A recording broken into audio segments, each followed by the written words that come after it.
قوت الہی کے پیکر مولا علی نے فرمایا کہ میں علی اگر چاہوں تو ایک لمحہ میں ہزاروں ایسی کائنات ایک لمحے میں بنا ہی بھی سکتا ہوں اور ختم بھی کر سکتا ہوں. سوال یہ ہے پھر زمین و آسمان 7 دن میں کیوں بنائے؟ 7 نہیں بابا 6. اور آدم کو 40 دن میں کیوں خمیر کیا گیا؟ ایک لمحہ میں کیوں نہیں؟ سگے در سکینہ سید علی نقوی بخاری. بات یہ ہے لمحہ تو بہت بڑا ہے.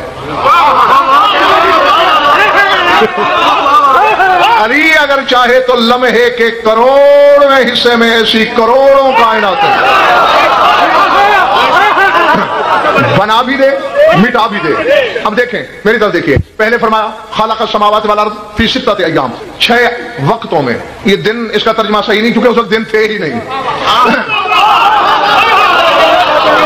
جی 6 وقتوں میں. وجہ کیا ہے 6 وقتوں میں؟ اگر ایک وقت میں بنتے تو کائنات کی ساری مخلوق ایک جیسی ہوتی. سمجھ آگئی بات؟ جیسا کہ ایک وقت میں 14 بنے تو سارے محمد ہوتے ہیں.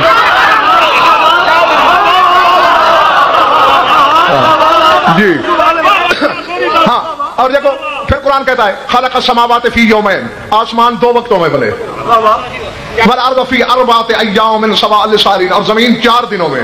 4 وقتوں میں کیوں بنی ہے زمین؟ کیونکہ 4 عناصر بنانے تھے.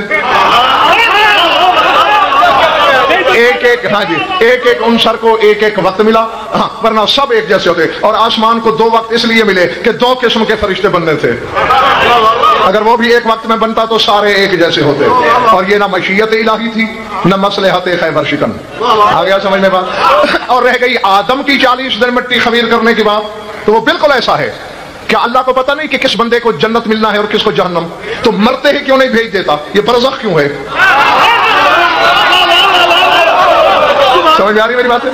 یہ برزخ میں کیوں رکھتا ہے امجد؟ رکھتا ہی اس لیے ہے کہ برزخ میں اس قابل کیا جاتا ہے کہ جنت کی خوشبو سونگ کے مر نہ جائے.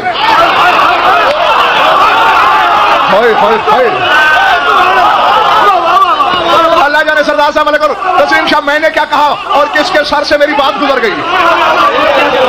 جو بندہ ساری زندگی گٹر صاف کرتا رہا ہو اسے اچھی قسم کا عطر سنگھا دو اسے چکر آ جائے گا.